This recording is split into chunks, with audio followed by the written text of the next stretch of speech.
Good morning, students. So, in today's lecture, we are going to discuss multiple regression.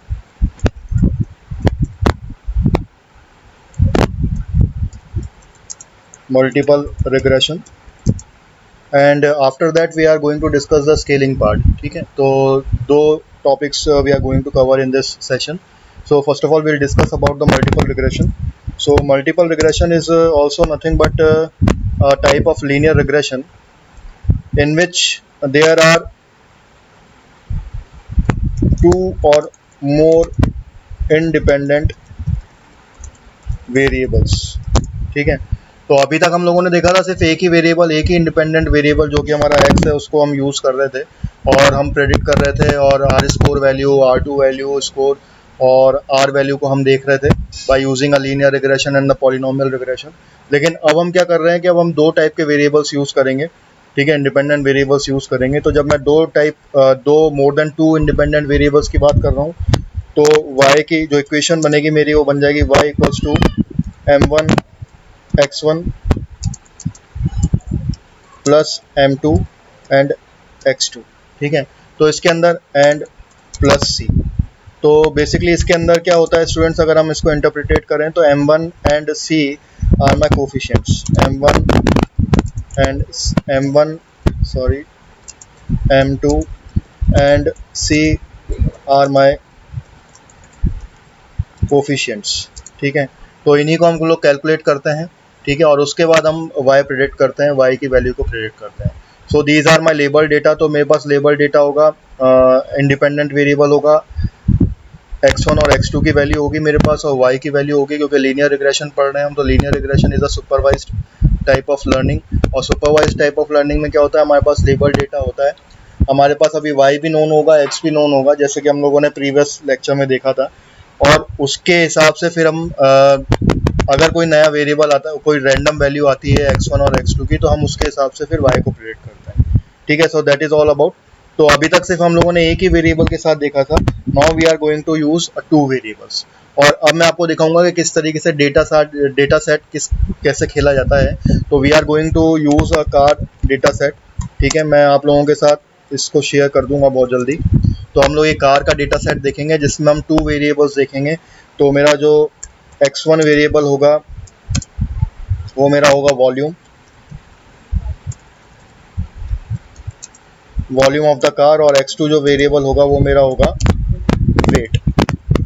तो wait और volume के आधार पर हम लोग क्या प्रेडिक्ट करेंगे, एमिशन ऑफ CO2.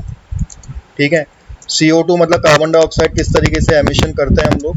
तो जो मेरा y वेरिएबल होगा वो मेरा क्या हो जाएगा, जिसको मैं प्रेडिक्ट करूंगा वो होगा मेरा CO2. ठीक है, so in this way we are going to use it. तो हम एक डेटा सेट देखेंगे जिसमें हमारे पास कार का मॉडल होगा, कार का नाम होगा, वॉल्यूम होगा, वेट होगा और CO2 लेवल होगा. सो उसके हिसाब से फिर हम अब y की वैल्यू को प्रेडिक्ट करेंगे कि CO2 एमिशन किस तरीके से मेरा होगा. ठीक है, तो आप इसको ध्यान रखिएगा. जो मैं x1 ले रहा हूँ वो वॉल्यूम ले रहा हूँ, x2 जो ले रहा हूँ वो वेट ले रहा हूँ, और जो मेरा y होगा वो मेरा CO2 होगा.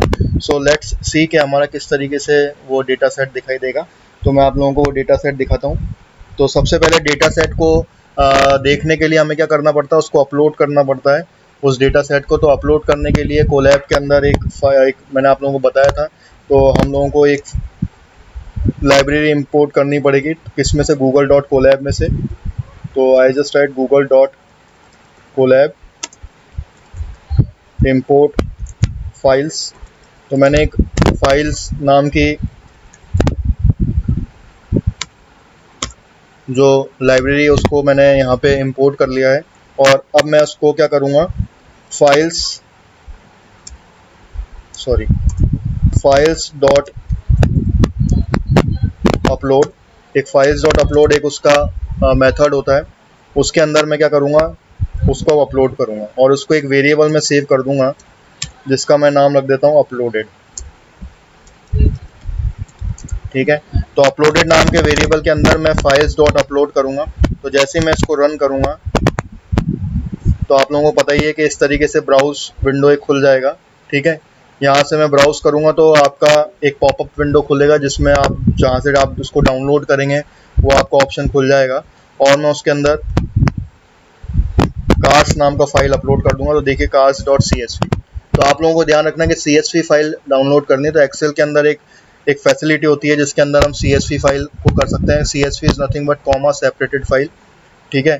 तो हमें CSV फाइल डाउनलोड करनी होती है, एक्सेल फाइल डाउनलोड नहीं करनी, बट एक्सेल फाइल के अंदर CSV फाइल को हम क्रिएट कर सकते हैं। तो अब मेरे पास जो मेरी फाइल है वो अपलोड हो चुकी है। अब मुझे क्या करना है, सीधे उसको रीड करना है, उसको देखना है, विजुलाइज करना है उस डेटा सेट को। तो किस तरीके से करूँगा मैं, by the help of the pandas. तो सबसे पहले हम क्या करेंगे, पांडास को इंपोर्ट करेंगे। तो मैंने यहाँ पे पांडास लाइब्रेरी इंपोर्ट कर ली है SPD, ठीक है। अब मुझे क्या करना है, उस फाइल को पढ़ना है। तो फाइल को पढ़ने के लिए मैं क्या करूँगा, pd.read _ CSV नाम का एक मेथड होता है, और इसके अंदर मैं जो आर्ग्यूमेंट्स पास करूँगा वो क्या कर दूंगा, जो मेरा फाइल जो मैंने अपलोड करी है यहाँ पे cars.csv, उसका मैं यहाँ पे नाम लिख दूंगा। तो मैंने यहाँ लिख दिया cars.csv, ठीक है। और इसको मैं क्या करूँगा, इसको मैं किसी एक वेरिएबल के अंदर सेव कर लूँगा, जिसको मैं बोलता हूँ df stands for data frame. तो मैं क्या कर रहा हूँ, यहाँ पे डेटा फ्रेम के अंदर इसको मैं सेव कर ले रहा हूँ, सेव द फाइल cars.csv, ठीक है। Now execute this command. तो देखिए बिल्कुल सक्सेसफुली एग्जीक्यूट हो गया है। अब मुझे इसको देखना है, ठीक है। अब मुझे इस टेबल को देखना है, तो मैं क्या करूँगा, सीधे df कमांड दूंगा, क्योंकि df के अंदर, इस df वेरिएबल के अंदर ये सारी फाइल आ चुकी है। तो मैं यहाँ पे df देखूंगा, तो here we can see that मेरे पास जो है कार आ गई है, ठीक है।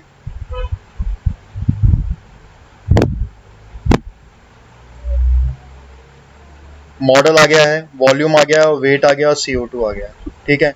तो इस हिसाब से हम उसको कर सकते हैं, ठीक है। तो इस तरीके से मैं यहाँ पे देख सकता हूँ कार का मॉडल जो है मेरा टोयोटा, मित्सुबिशी, स्कोडा और ये सारी कार्स आ गई, उनका मॉडल नंबर आ गया है। ये जो मेरा है volume, this is my x1, weight जो है वो मेरा x2 है, और जो CO2 है वो मेरा क्या है, वो मेरा y है। इसको मुझे प्रेडिक्ट करना है, ठीक है। तो अब इसको करने के लिए हमें क्या करना पड़ेगा, सबसे पहले x कंपोनेंट बनाना पड़ेगा। तो x को मैं कैपिटल X से डिनोट करूंगा, और x वेरिएबल मुझे बनाना है, y वेरिएबल बनाना है। तो x वेरिएबल में मुझे क्या रखना है, तो मैं यहाँ पे लिख दूंगा df, ठीक है। और आप लोगों ने नंपाई में पढ़ा है कि ये जब मैं 2D ले रहा हूँ, मतलब 2 वेरिएबल्स ले रहा हूँ, तो मेरे को 2D अरे में उसको सेव करना पड़ेगा, ठीक है। तो सबसे पहले मैं ले रहा हूँ वेट, और दूसरा जो वेरिएबल ले रहा हूँ वो मैं ले रहा हूँ वॉल्यूम, ठीक है। तो आपको बिल्कुल इसमें सिंटैक्स का बिल्कुल ध्यान रखना है, वेट, क्योंकि ये upper case lower case case sensitive होता है। तो आप देख सकते हैं जो मेरा वेट है वो भी कैपिटल से, और वॉल्यूम है वो मेरा वो भी कैपिटल से है। तो वेट और वॉल्यूम के हिसाब से मैं इसको उसको मैं सेव कर रहा हूँ किसमें, एक्स में, और वाई को मैं कर रहा हूँ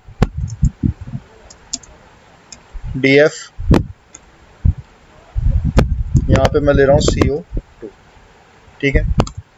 तो इसके हिसाब से मैंने x और y वेरिएबल अपने बना दिए हैं। तो x को मैंने कैपिटल x से यूज़ किया है, तो हमें अपर केस यूज़ करना है जब हम इनपुट वेरिएबल्स की बात करते हैं, ठीक है। और जब आउटपुट की बात करेंगे, आउटपुट वेरिएबल हमेशा स्मॉल लेटर में होता है। एक कॉमन मेथोडोलॉजी है, कॉमन इसका नॉमेनक्लेचर है, वो हमें हमेशा ध्यान रखना है। तो बिल्कुल अब मेरे x के बाद अब मेरा जो x वेरिएबल है वो बन चुका है वेट और वॉल्यूम, और जो मेरा y वेरिएबल है वो बन गया मेरा CO, ठीक है। अब मुझे क्या करना है, लीनियर मॉडल इसमें बनाना है। तो अभी तक हम लोगों ने जो बात करी थी पॉलिनोमियल रिग्रेशन और लीनियर रिग्रेशन, उसके अंदर तो क्या था कि हम लोग डायरेक्ट फंक्शन और स्लोप बना के हम उसको कर ले रहे थे। लेकिन यहाँ पे क्या है स्टूडेंट्स, हम लोग दो वेरिएबल्स ले रहे हैं, तो दो वेरिएबल्स, दो इनपुट वेरिएबल्स ले रहे हैं। तो इसके अंदर हमें क्या होगा, एक लीनियर मॉडल, एक लाइब्रेरी को इंपोर्ट कराना पड़ेगा, और ये किसके अंदर होती है, sklearn के अंदर होती है, ठीक है। तो sklearn के अंदर हम लोगों को उसको करना पड़ेगा, एक मॉड्यूल होता है sklearn, उसके अंदर से हमें एक मॉड्यूल को इंपोर्ट करना पड़ेगा which is known as linear regression, linear model. और उसके लीनियर मॉड्यूल के अंदर, sklearn मॉड्यूल के अंदर लीनियर रिग्रेशन नाम का मेथड होता है, जो कि लीनियर रिग्रेशन से रिलेटेड जो भी ऑब्जेक्ट होता है उसको बनाता है, ठीक है। और उसके बाद हम लोग क्या करेंगे, फिट करेंगे। फिट एक फंक्शन होता है, ठीक है, जो क्या करेगा, इंडिपेंडेंट वेरिएबल और डिपेंडेंट वैल्यूज के एज अ पैरामीटर्स लेगा और रिग्रेशन ऑब्जेक्ट को यूज करते हुए उसकी रिलेशनशिप को डिस्क्राइब करेगा। ठीक है जी, अभी मैं सब आपको दिखाता हूँ कैसे होगा। अभी थ्योरेटिकल में आपको थोड़ा कंफ्यूजिंग लग रहा होगा, तो हम एक one by one will take the things. तो सबसे पहले अपन क्या करेंगे, लीनियर मॉडल को जो लीनियर मॉडल है sklearn के अंदर, उसको उस मॉड्यूल को हम इंपोर्ट करेंगे। तो हम लिखेंगे यहाँ पे from sklearn import linear underscore model। ठीक है, मैंने यहाँ पे linear underscore model कर दिया है। अब इसके बाद मुझे क्या करना है,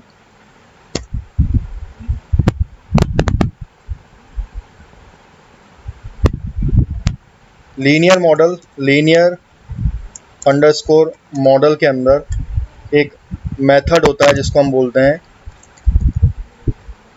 लीनियर रिग्रेशन। ठीक है, तो आप इसके अंदर देख सकते हैं। तो अभी मैंने क्या करा है कि आप लोगों को ये स्टेटमेंट समझा देता हूं मैं। और यहाँ पे मैंने क्या करा है, एक वेरिएबल ले लिया जिसका नाम मैंने लिख दिया रिग। ठीक है, तो मैंने यहाँ पे एक वेरिएबल ले लिया रिग। तो मैंने सबसे पहले क्या करा है कि sklearn मॉड्यूल के अंदर से लीनियर मॉडल नाम का मैंने मॉड्यूल को मैंने इंपोर्ट किया है। ठीक है, और उसके बाद लीनियर मॉडल के अंदर एक मेथड होता है जिसको हम बोलते हैं लीनियर रिग्रेशन। इसको लिखने का तरीका है कैपिटल L लीनियर का और रिग्रेशन का कैपिटल R लिखना है आपको। ठीक है, तो यहाँ पे लीनियर रिग्रेशन एक मेथड होता है, उसको मुझे यूज़ करना है। और उसके बाद मुझे क्या कर देना है, अब इसको मैंने कहाँ पे डाल दिया है, इसको मैंने वेरिएबल reg rig के अंदर स्टोर किया हुआ है। अब मुझे क्या करना है, अब मुझे रिलेशनशिप देखना है between this x input variable and the y output variable. उसको देखने के लिए क्या होगा, मैं एक फिट मेथड होता है जो कि लीनियर मॉडल का ही पार्ट होता है, तो उसको मैं यूज़ करूँगा। तो reg.fit, तो क्योंकि अब मेरा वेरिएबल reg के अंदर सब चीज़ें reg में चली गई हैं, reg वेरिएबल के अंदर। अब मैं यहाँ पे क्या करूँगा, फिट करूँगा और इसको किसके बीच में देखना है मुझे, x एंड y के बीच में। तो अब ये क्या करेगा, रिग्रेशन लाइन बना देगा between x and y। x जो है मेरा वेट और वॉल्यूम है और y जो है वो मेरा CO2 है। So let's execute this command. बिल्कुल आप यहाँ देख सकते हैं उसने कर लिया है, यहाँ पे फिट इंटरसेप्ट कर दिया है और जो पैरामीटर्स हैं वो बिल्कुल नॉर्मलाइज कर दिए हैं और जो मेरा कोफिशिएंट्स हैं उनको इन्होंने कैलकुलेट कर लिया है। अब मुझे क्या करना है, प्रेडिक्ट करना है। अब मेरा मॉडल तैयार है। ठीक है स्टूडेंट्स, अब मेरा मॉडल फिट भी हो चुका है, वो रिलेशनशिप भी देख चुका है between x and y। x represent weight and volume and y represent CO2। अब मुझे क्या करना है, प्रेडिक्ट करना है। तो प्रेडिक्ट करने के लिए एक प्रेडिक्ट मेथड होता है, उसको मैं लिख देता हूँ। तो reg.predict। ठीक है, अब मुझे प्रेडिक्ट क्या करना है, किसके आधार पर करना है, वेट के आधार पर और वॉल्यूम के आधार पर CO2 एमिशन क्या होना चाहिए। अगर मैं किसी कार का वॉल्यूम डालता हूँ और किसी कार का वेट एज अ इनपुट डालता हूँ, तो उस वेट और वॉल्यूम के बेस पर, उसके आधार पर मेरा CO2 एमिशन कितना रहने वाला है। ठीक है, तो मैं जब यहाँ वेट और वॉल्यूम की बात कर रहा हूँ, दैट मीन्स के 2D अरे हो गया। तो 2D अरे के लिए मुझे डबल जो है वो लेने पड़ेंगे, बिग ब्रैकेट। और इसके अंदर लेट सपोज मैं डालता हूँ यहाँ पे 2300। ठीक है, और यहाँ पे मैं डालता हूँ 1300। ठीक है, तो 2300 तो मेरा इसका मैंने क्या लिया है, यहाँ पे पहले वेट लिया है और उसके बाद मैंने वॉल्यूम लिया है। तो आप देख सकते हैं जो वेट है मेरा 2300 है और वॉल्यूम जो है वो मेरा 1300 है। तो अगर किसी कार का वेट 2300 है और वॉल्यूम 1300 है, तो मुझे क्या प्रेडिक्ट करना है, प्रेडिक्ट मुझे करना है CO2 लेवल। तो CO2 लेवल करने के लिए मैं यहाँ लिखूंगा प्रेडिक्ट इक्वल्स टू, और यहाँ पे मुझे क्या लिखना है, CO2।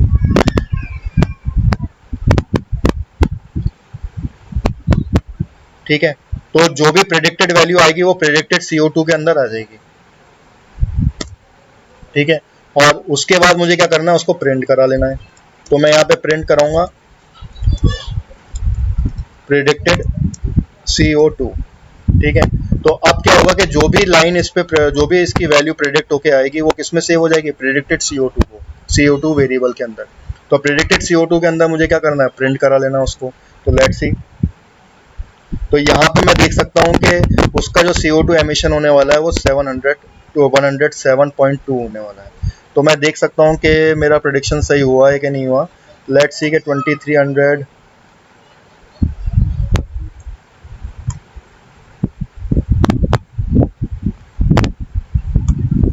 ठीक है। तो अब इस वैल्यूज को मैं चेंज भी कर सकता हूँ।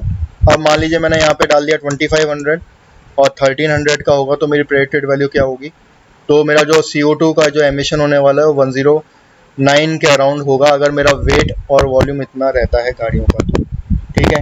तो in this way we can predict the thing के अगर मेरा 1.3 का इंजन होगा और 2500 का मेरा वेट है, तो 108 जो होगा इसका मेरा CO2 एमिशन रहने वाला है, ठीक है।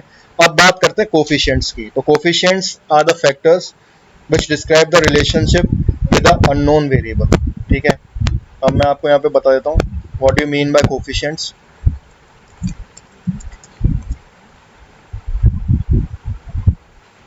Coefficients is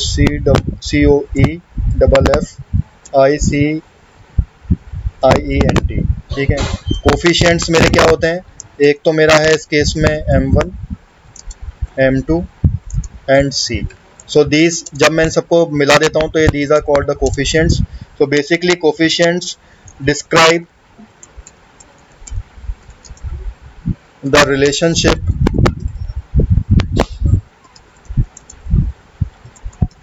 between the unknown variables. तो आप यहाँ पे देख सकते हैं, अभी तो मैंने क्या करा था, फिट किया था। फिट करने के बाद अब ये जो वेरिएबल्स हैं ये अननोन वेरिएबल्स हैं। तो ये जो दो अननोन वेरिएबल्स हैं, इन अननोन वेरिएबल्स की एक y अननोन वेरिएबल की क्या वैल्यू होगी, ठीक है। तो इसके लिए मैंने क्या करा, इसको पहले मॉडल को फिट किया। मॉडल फिट करते से क्या हुआ कि x और y के बीच में एक रिलेशनशिप बन के आ गया, एक रिग्रेशन लाइन आ गई। तो अगर मैं अननोन वैल्यू ऑफ x दूंगा, अब अननोन वैल्यू ऑफ x मेरी क्या होने वाली है, वेट भी होगा और वॉल्यूम भी होगा। अब मेरे यहाँ पे 2D है, इसको मैं डबल 2 फीचर्स भी बोल सकता हूँ, 2 डायमेंशन मैट्रिक्स भी बोल सकता हूँ मैं, ठीक है। इसको मैं इंडिपेंडेंट वेरिएबल्स भी बहुत कर सकता हूँ, प्रेडिक्टर्स भी बोल सकता हूँ। So these are the different names of these things. CO2 मेरा रिस्पॉन्स वेरिएबल है, टारगेट वेरिएबल है, डिपेंडेंट वेरिएबल है, आउटकम है, ये सारे नाम से मैं इनको जानता हूँ।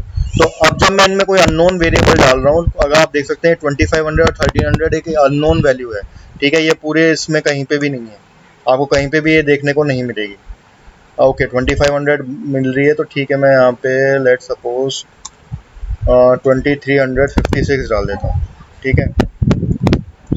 तो यहाँ पे आपको कहीं पे भी वैल्यू देखने को नहीं मिल रही है।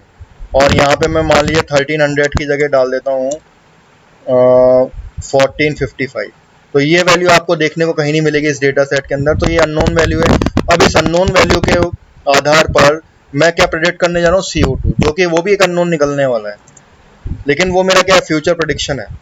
तो मैं क्या कर सकता हूँ कि हाँ, अगर मेरे को वेट पता हो और अगर मेरे को CC पता हो, उसका वॉल्यूम पता हो, तो मैं क्या कर सकता हूँ कि प्रेडिक्ट करके बता सकता हूँ कि भाई आपकी जो CO2 गाड़ी एमिशन करेगी वो 108 के अराउंड करेगी। तो आपको खरीदना है कि नहीं खरीदना है, इसके आधार पर मैं इस चीज़ को जज कर सकता हूँ, ठीक है।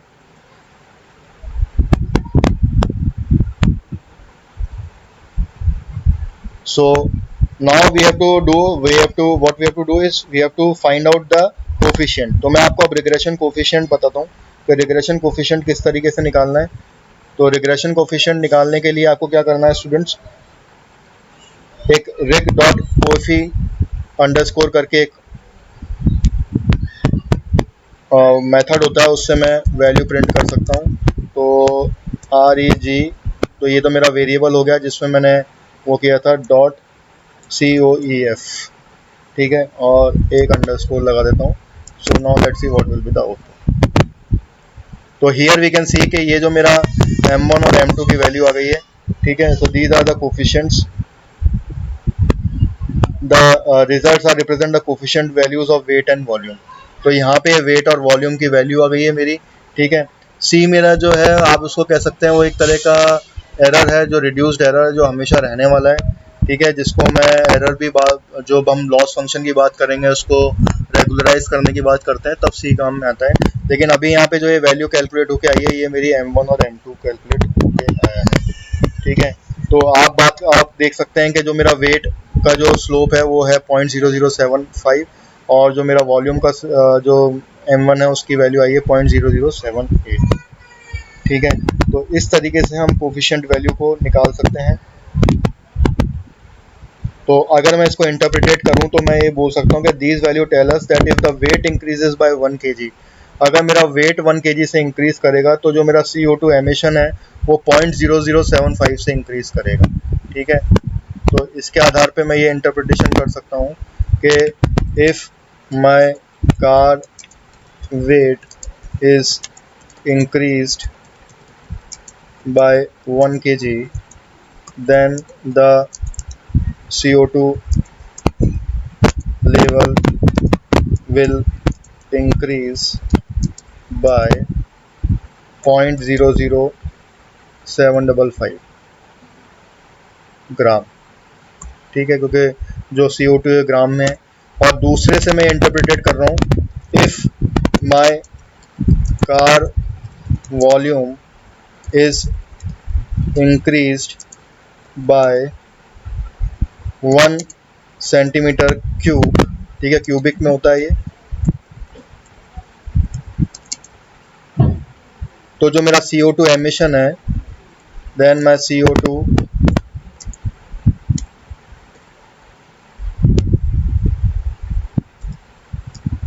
emission is increased by 0.00780 ग्राम।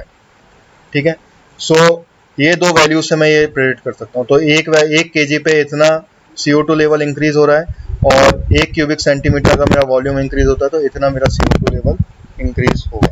ठीक है,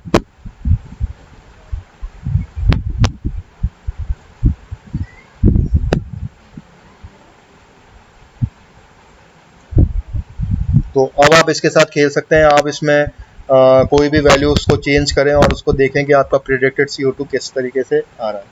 ठीक है, और आप उस प्रेडिक्टेड CO2 को कैलकुलेट भी कर सकते हैं। ठीक है, वो बहुत इजी है और जो उसका आंसर आएगा वो भी मैं आपसे मैच करके दिखा देता हूँ। Let's suppose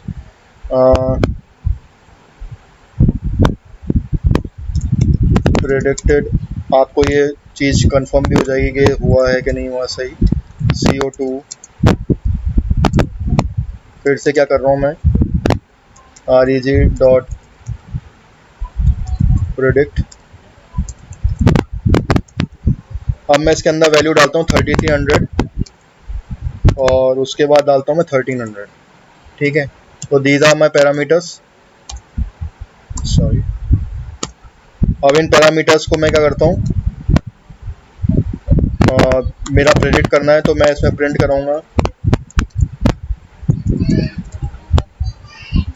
predicted CO2। ठीक है, तो let's see what will be the answer. तो मेरा आंसर आ रहा है 114.759। अब आपको मैं इससे कैलकुलेट भी करके दिखा सकता हूँ। आप देखिएगा,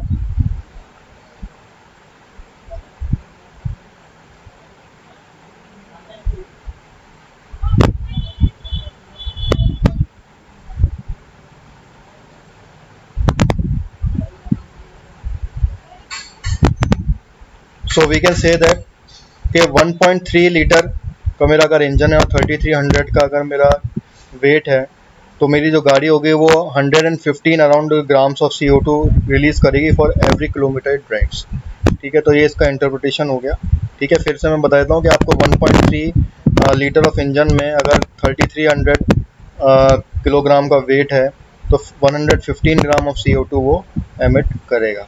ठीक है, तो बाय यूजिंग दैट और by putting it into the formula हम लोग इसको कैलकुलेट करके देख भी सकते हैं। ठीक है, so in this way we can calculate the coefficients and in this way we can predict the things. अब मैं आपको एक और इसके अंदर चीज़ दिखाता हूँ which is known as the scale features, जिसको हम बोलते हैं स्केल फीचर्स।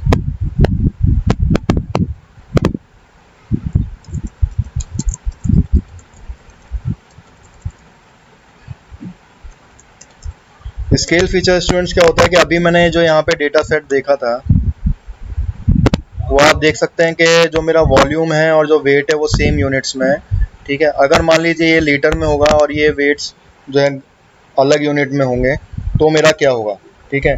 अगर मैं वॉल्यूम को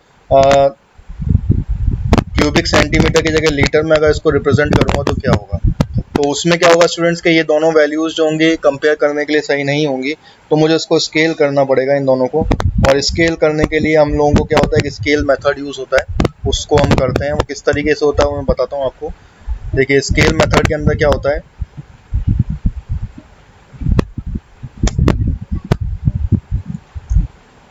scale is stands for standardisation.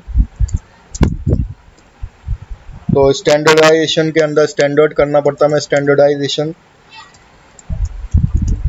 और स्टैंडर्डाइजेशन जो होता है वो डिनोट होता है Z से, और इसका फॉर्मूला होता है x minus mu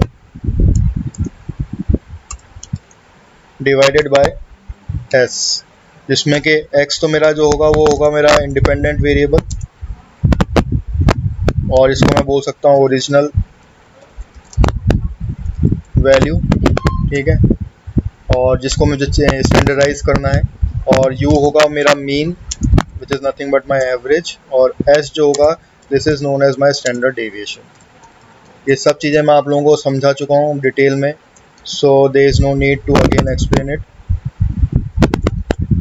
So by using standard deviation, mean and the original value, we can standardize the things which is known as the Z। वही हम अभी इसमें करेंगे। तो इसके लिए मेरे को एक नया डेटा सेट लेना पड़ेगा, ठीक है। तो मैंने इस डेटा सेट के अंदर थोड़ा सा चेंज कर दिया है। तो अगेन फ्रॉम गूगल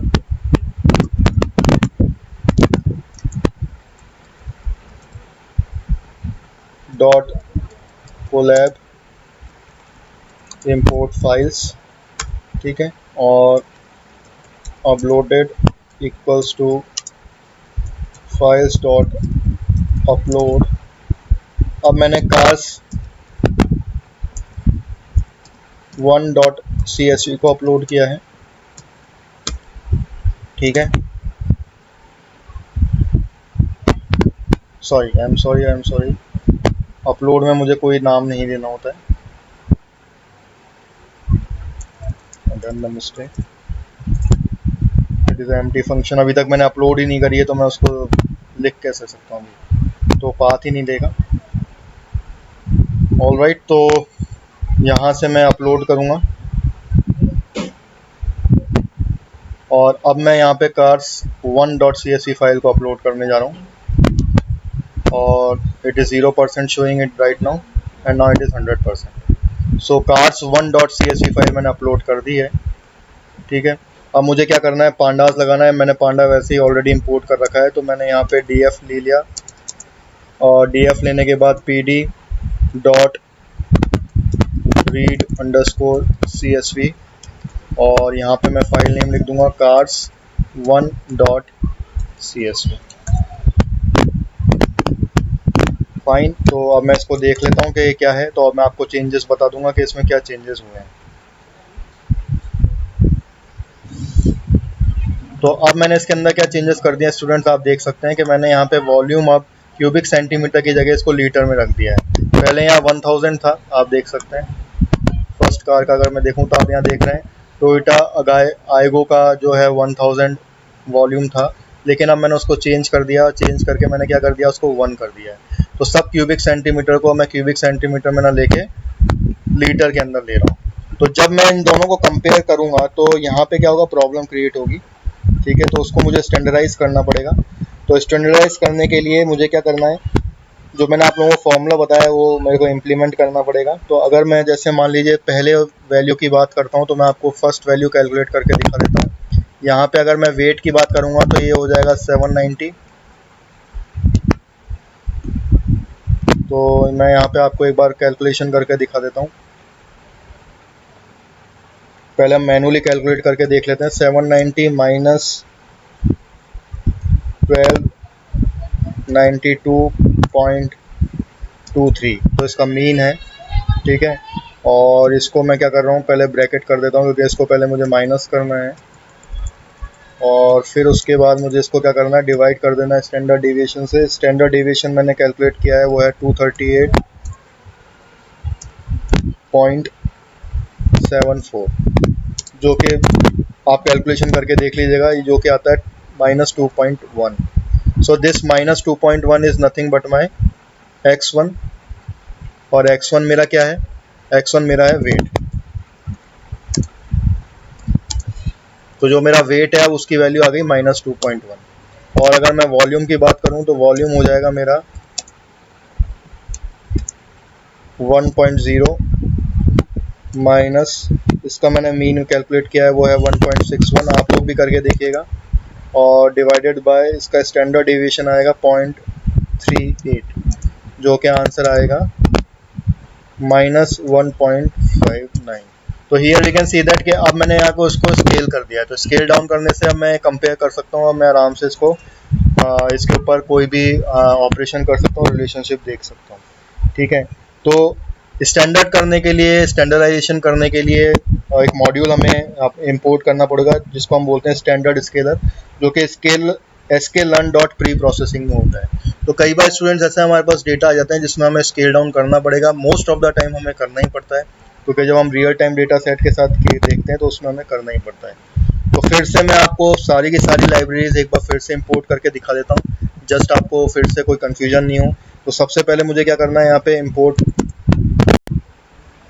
पांडास में ऑलरेडी कर चुका हूँ, उसको करने की ज़रूरत नहीं है, तो मैं sklearn दोबारा से कर देता हूँ। यहाँ पे sklearn मॉड्यूल से मुझे कौन सा मॉड्यूल इंपोर्ट कराना है, लीनियर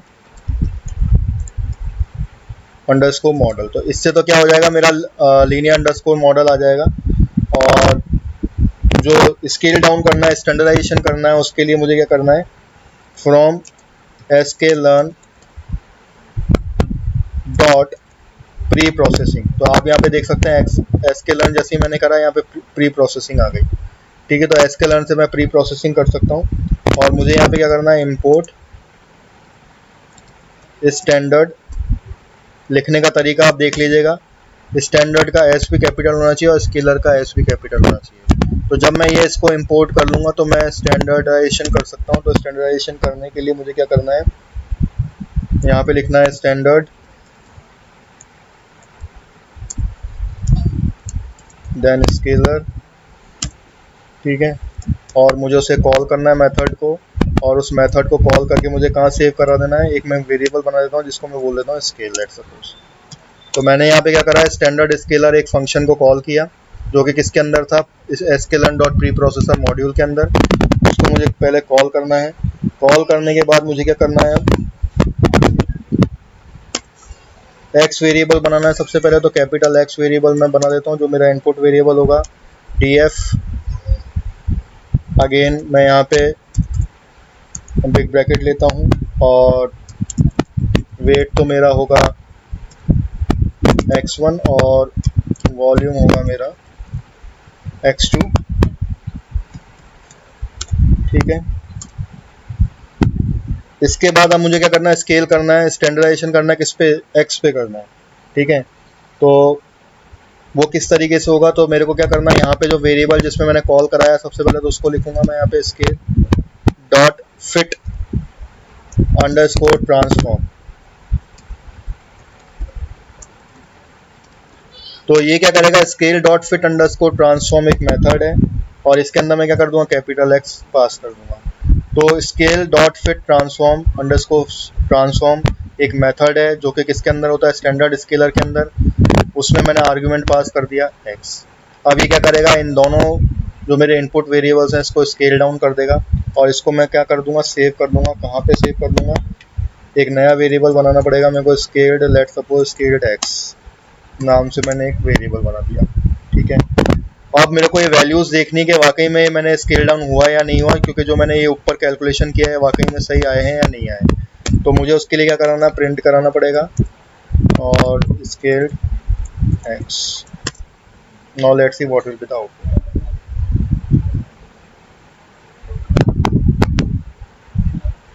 ओके, मैंने यहाँ पे सिंटैक्स एरर कर दिया है, फ्रॉम sklearn होता है, मैंने इंपोर्ट लिख दिया था, तो I have to write make the small correction. और यहाँ पे अब आप देख सकते हैं कि इसने स्केल डाउन कर दिए सारे के सारे डेटा पॉइंट्स, जितने भी मेरे डेटा पॉइंट्स थे। टोटल मेरे पास कितने डेटा पॉइंट, 35 डेटा पॉइंट्स हैं। तो 35 डेटा पॉइंट्स को इसने इस तरीके से स्केल डाउन कर दिया है।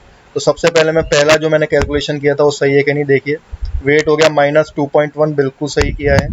और वॉल्यूम हो गया मेरा -1.59।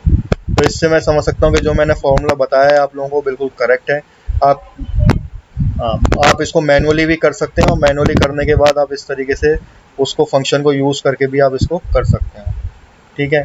सो in this way we have to scale down the things.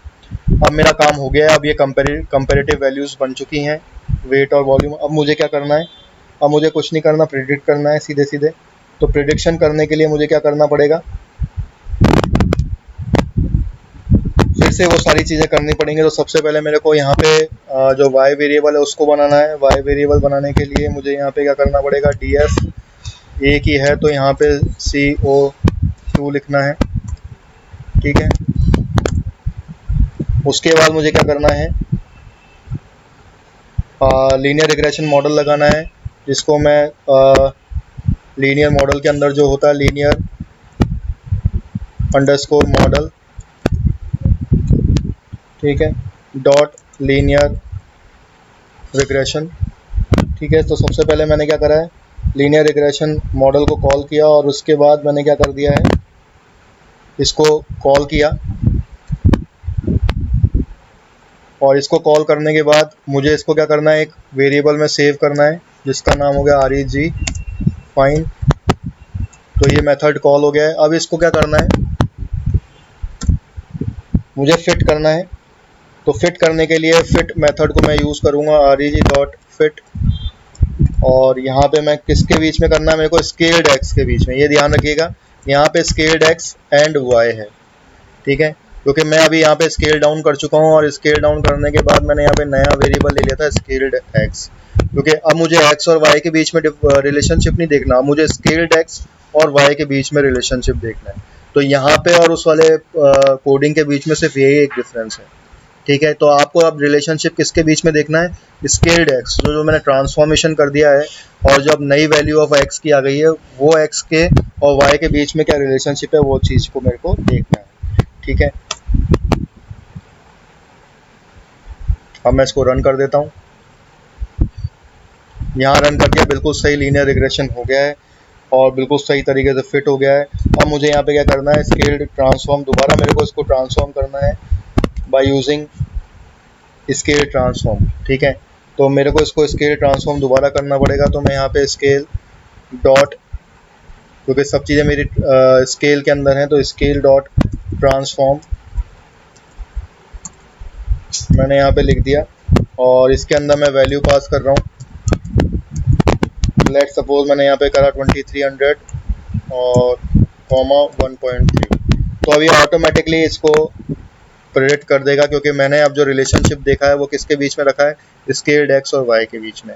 तो मैंने यहाँ पे वैल्यूज़ डाल दी हैं जो इसकी ओरिजिनल वैल्यूज़ हैं, और यहाँ पे मैं क्या कर रहा हूँ, प्रेडिक्ट कर रहा हूँ। तो reg डॉट प्रेडिक्ट का मैं यहाँ पे मेथड को यूज़ करूँगा, और मैं यहाँ पे क्या कर दूँगा, अब इसको स्केल्ड कर दूँगा 0। ठीक है।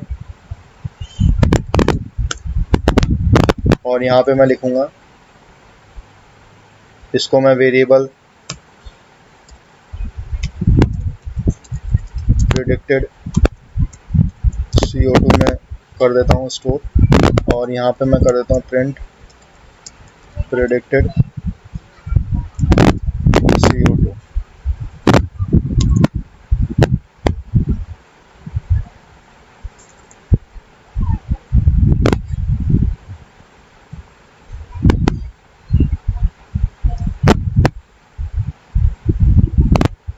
सॉरी, मैंने यहाँ पे स्केल्ड ट्रांसफॉर्म लिखना है, इसको मुझे स्केल्ड के अंदर वेरिएबल के अंदर सेव करना पड़ेगा।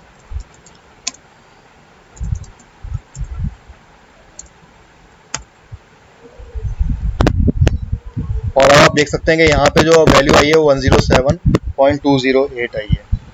ठीक है। तो इस तरीके से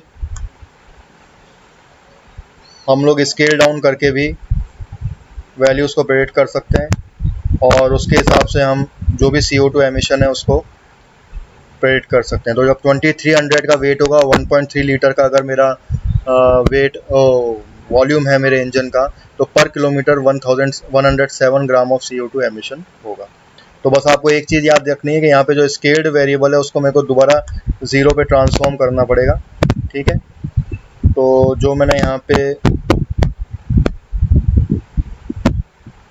स्केल वेरिएबल लिया था, तो यहाँ पे मैंने स्केल ट्रांसफॉर्म 2300 प्लस 1.3, और जब मैं प्रेडिक्ट करूँगा तो यहाँ पे स्केल्ड 0 आएगा, ठीक है। तो इसके स्केल्ड 0 का मतलब ये है कि वो स्केल्ड कर देगा इसको 0 पे,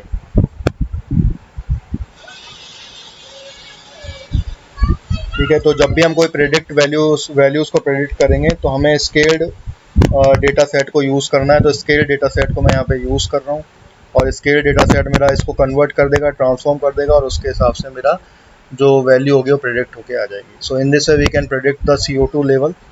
और अब आप लोगों को समझ में आ गया होगा। विजुअलाइजेशन दो वेरिएबल्स के बीच में बहुत टफ होता है क्योंकि इसमें अब 3 डायमेंशन हो जाएगा, तो विजुअलाइजेशन इसमें नहीं हो सकता ज़्यादा, लेकिन हम इसमें वैल्यूज़ को प्रेडिक्ट करके दिखा सकते हैं। तो in this way we can see the things, और in this way the multiple regression works, ठीक है। आप आई होप कि आप लोगों को ये चीज़ समझ में आ गई होगी।